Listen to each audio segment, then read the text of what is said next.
નમસ્કાર વિદ્યાર્થી મિત્રો, હું જ્યોતિ રવિ અમારી સુકા યુટ્યુબ ચેનલમાં આપનું હાર્દિક સ્વાગત છે. આજે આપણે ધોરણ 7 વિષય ગણિત પ્રકરણ 9 સમય સંખ્યાઓમાં આપણે આગળ ભણીશું. તો હવે વિદ્યાર્થી મિત્રો આપણે જોઈએ કે સમય સંખ્યાઓનો સરવાળો અને તેના પછી બાદબાકી, તેના પછી ગુણાકાર, તેના પછી ભાગાકાર, એવી રીતે સમય સંખ્યા પર જે ક્રિયા કરી શકાય એ આપણે જોઈએ. તો સૌપ્રથમ જોઈએ આપણે સમય સંખ્યાઓનો સરવાળો. તો પ્રથમ સમય સંખ્યાઓ પર આપવામાં આવી છે કે ઋણ 13 ભાગ્યા 7 વત્તા 6 ભાગ્યા 7. આ બે સમય સંખ્યાઓ આપી છે, એનો સરવાળો આપણે કેવી રીતે કરી શકીએ? તો વિદ્યાર્થી મિત્રો, આવેલો સમય સંખ્યા આપેલી હોય અને જો સરવાળો અથવા બાદબાકી આપેલી હોય અને છેદ જો સરખો હોય તો ઉપર જે અંશ છે એનો સરવાળો અથવા બાદબાકી થાય. બરાબર? જો સરવાળો હોય તો સરવાળો થાય, બાદબાકી હોય તો બાદબાકી થાય. એટલે જો છેદ સરખો આપેલો હોય તો અંશનો સરવાળો અથવા બાદબાકી થાય. અને છેદ સરખો ન આપેલો હોય તો આપણે છેદ સરખો કરવાનો. બરાબર છે? તો સૌપ્રથમ આપણે પેલું ઉદાહરણ જોઈએ કે જેમાં છેદ સરખો છે. તો આપણે કહીશું કે ઋણ 13 વત્તા 6 ભાગ્યા 7. બરાબર? આ સંખ્યા ઋણ 13 વત્તા 6 ભાગ્યા 7, કારણ કે છેદ સરખો છે. બરાબર? એટલે છેદમાં માત્ર 7 મૂકવાનો, નથી કે આનો સરવાળો મૂકવાનો. બરાબર?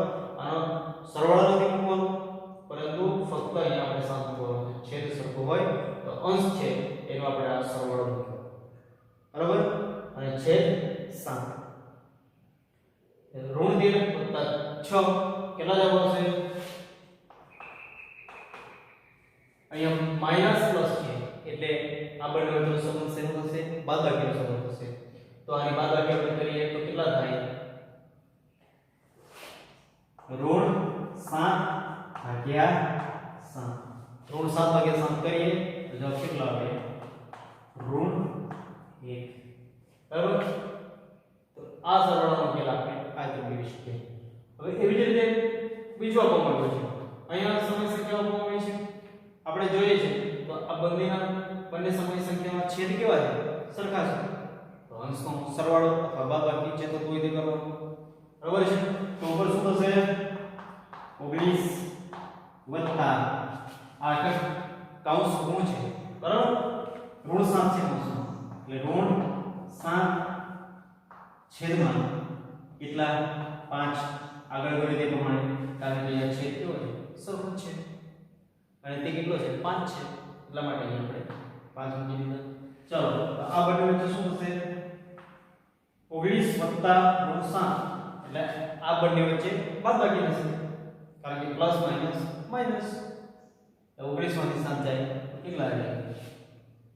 12 અને છેદમાં 5. તો જવાબ શું આવે? 12/5. એવી રીતે આપણે આગળ જોઈએ 5 ભાગ્યા 3 અને 3 ભાગ્યા 5.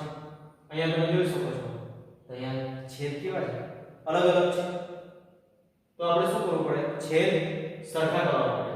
તો આપણે સૌપ્રથમ તો આપણે છેદ સરખા કરીશું. તો આ 5 ભાગ્યા 3 વત્તા 3 ભાગ્યા 5 છે. તો આ બંનેના છેદ સરખા કરવાના છે. તો પહેલા આપણે એ જોવું પડે કે આ અંકની કઈ સંખ્યા વડે ગુણીશ તો આ બંનેના છેદ સરખા થશે. બરાબર?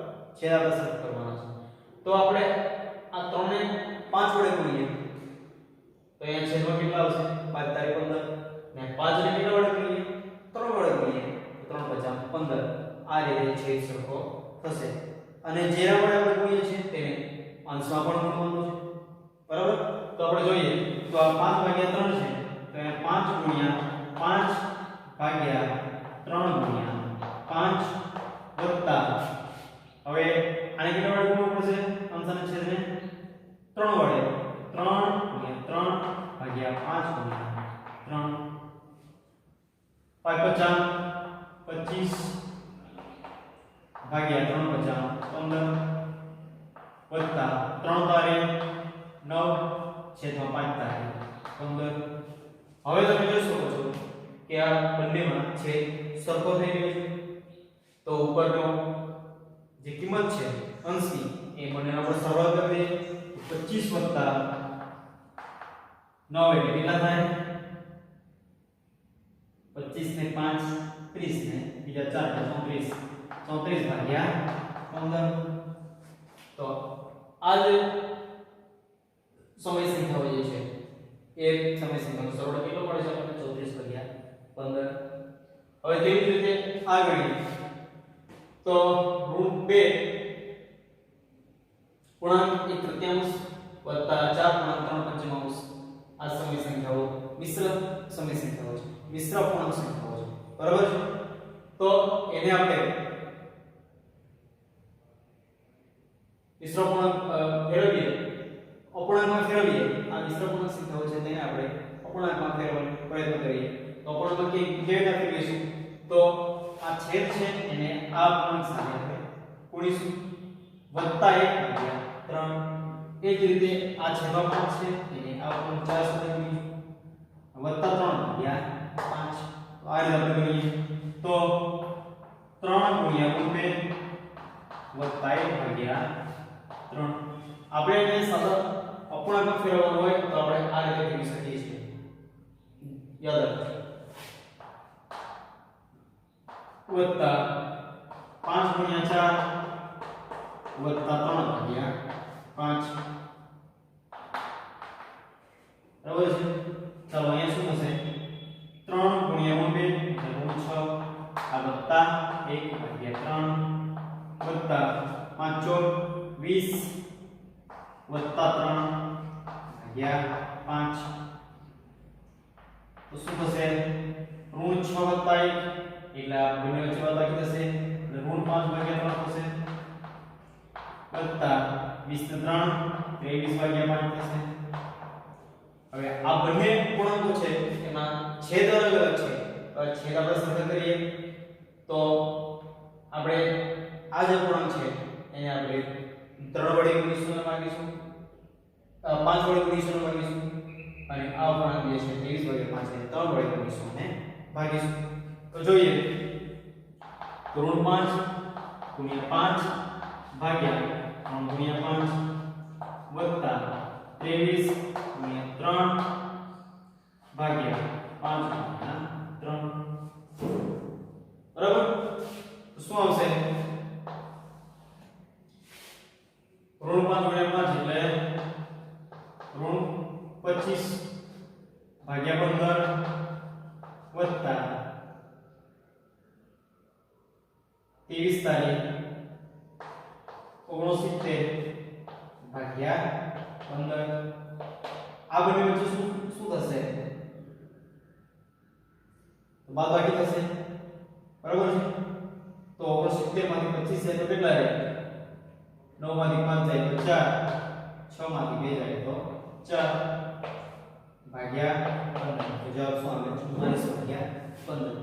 તો આ રીતે આપણે સમય સંખ્યાનો સરવાળો કરી શકીએ છીએ. હવે મિત્રો આપણે આગળ જોઈએ તો સમય સંખ્યાની બાદબાકી. તો આપણે સરવાળો કરીએ કયા? એ જ પ્રમાણે જો છેદ સરખો હોય તો અંશની બાદબાકી, જેવી રીતે સરવાળામાં શું છેદ સરખો હોય તો અંશનો સરવાળો. તો આ જ રીતે આપણે કરવાનું છે. તો અહીં આપણે પહેલો દાખલો જોઈએ છે 7/5 ઓછા 2/5. આ બંને સમય સંખ્યાઓ છે એનો છેદ કેવો છે? સરખો છે. તો ઉપરની સંખ્યા છે એની બાદબાકી, તો 7 માંથી 2 જાય કેટલા રહે? 5. 7 ઓછા 2 ભાગ્યા 5 અદલ લખી દઈએ. 7 માંથી 2 જાય તો 5 ભાગ્યા 5 5 એટલે જવાબ કેટલો આવે? 1. એ જ રીતે આ બીજો દાખલો આવ્યો છે. એમાં છેદ સરખો નથી બંને સમય સંખ્યાઓ, તો આપણે શું કરવાનું છે? છેદ સરખો કરવાનો છે. તો અહીં 8 છે અને અહીં 11 છે. તો આ સમય સંખ્યાનો કેટલા વડે ગુણીશ અને આ સમય સંખ્યાને કેટલા વડે ગુણીશ અને ભાગીશ કે જેથી અહીં છેદ સરખો આવે. તો આ સમય સંખ્યા જે છે એને હું 11 વડે ગુણીશ અને ભાગીશ અને અને આ સમય સંખ્યા છે એને 8 વડે ગુણીશ અને ભાગીશ તો છેદ સરખો આવશે. તો જોઈએ તો ઋણ 3 ભાગ્યા 8 ગુણ્યા 11 ભાગ્યા 11 એવી જ રીતે ઓછા 7 ગુણ્યા 8 ભાગ્યા 11 ગુણ્યા 8 બરાબર. અહીંયા કરી દેશ પ્રમાણે છે તો ઉપર જવાબ કેટલો આવશે અંશમાં 11 * 33 પણ કેવા 33 પૂર્ણ 33 ભાગ્યા 8 ગુણ્યા 11 કરીએ તો કેટલા મળે 88. એવી જ રીતે 8 * 56 ભાગ્યા 11 * 88. હવે અહીં તમે જોઈ શકો છો કે અહીંયા બાદબાકી કરવાની છે આપણે, પરંતુ આ 33 જે છે એ 33 ઋણ 33 છે બરાબર, અને તેની આપણે 56 સાથે બાદબાકી કરવાની છે. તો બે ઋણ હોય ત્યારે ઓછા ઓછા શું થાય વધતા થાય, એટલે આ 33 અને 56 વચ્ચેનો સરવાળોનો સંબંધ છે બરાબર, પરંતુ ચિહ્ન કેવું આવશે ઋણ ચિહ્ન આવશે. તો આ બંનેનો સરવાળો કરીએ તો કેટલો થાય 6 * 3 9 અને 5 * 3 8 એટલે ઋણ 89 ભાગ્યા 88. આ દાખલાનો આપણને ઉકેલ મળે બરાબર છે. હવે આગળ જોઈએ તો સમય સંખ્યાનો ગુણાકાર કેવી રીતે કરી શકીએ. તો જ્યારે આપણે ગુણાકાર કરીએ છીએ ત્યારે બંને સમય સંખ્યા હોય તેનો અંશનો ગુણાકાર અને છેદનો ગુણાકાર બરાબર. અહીંયા તમે આપણે ઉદાહરણ જોઈએ તો આ બંનેનો ગુણાકાર કરવાનો છે આપણે, તો 9 ભાગ્યા 2 ગુણ્યા ઋણ 7 ભાગ્યા 4.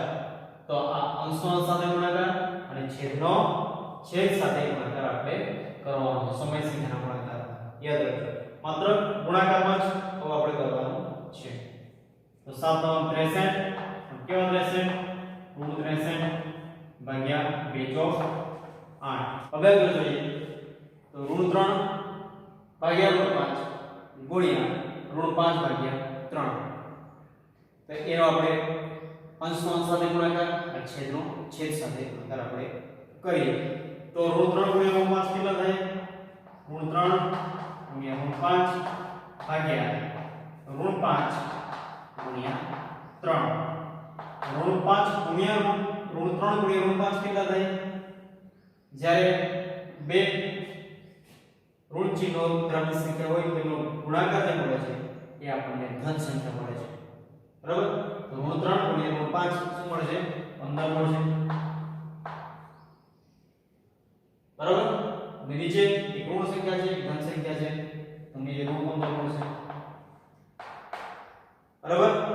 તો જવાબ કેટલો આવશે ઋણ 1 આપણને જવાબ મળશે. તો આ રીતે આપણે સમય સંખ્યાનો ગુણાકાર પણ આપણે કરીશું. હવે વિદ્યાર્થી મિત્રો આપણે આગળ જોઈએ તો સમય સંખ્યાનો ભાગાકાર. તો અહીંયા આપણને સમય સંખ્યા આપવામાં આવી છે. આ ઋણ 4 જે છે એ પણ સમય સંખ્યા છે, એને આપણે ઋણ 4 ભાગ્યા 1 તરીકે લખી શકીએ. તો ઋણ 4 ભાગ્યા 1 તરીકે આ સમય સંખ્યાને આપણે લખી શકીએ ભાગ્યા 2 ભાગ્યા 3. તો આનો ભાગાકાર આપણે કઈ રીતે કરી શકીએ તો જોઈ લો મિત્રો, ઋણ 4 ભાગ્યા 1 ગુણ્યા આ બે તૃતીયાંશ છે એ ઉલટાઈ જશે અને શું આવશે 3 તૃતીયાંશ. જ્યારે આપણે એ સમય સંખ્યાનો ભાગાકાર કરીએ છીએ ત્યારે આ સમય સંખ્યા જે છે એ સમયની સંખ્યા શું થઈ જાય છે ઉલટાઈ જાય છે. એક ઉદાહરણ સમજીએ તો આને આપણે આ જે સંખ્યા આપેલી છે એને આપણે આ રીતે લખી શકીએ ઋણ 4 ભાગ્યા 1 ભાગ્યા 2 તૃતીયાંશ. આ રીતે આપણે આ સંખ્યાને લખી શકીએ. ત્યારે આ જે 3 જે છે એ 3 ઋણ 4 આ છેદનો છેદ છે એ ક્યાં જશે અંશમાં જશે એટલે ઋણ 4 ગુણ્યા 3 માં જશે બરાબર અને આ છેદમાં 2 છે એ છેદમાં જ રહેશે બરાબર તો આ રીતે આપણે ગણી શકીશું પરંતુ આ કરવા કરતા આપણે ડાયરેક્ટ ગુણાકાર મૂકીને એ સંખ્યાને આપણે ઉલટાવી દઈશું બરાબર તો આ શું થશે ઋણ 4 ગુણ્યા 3 એટલે ઋણ 12 ભાગ્યા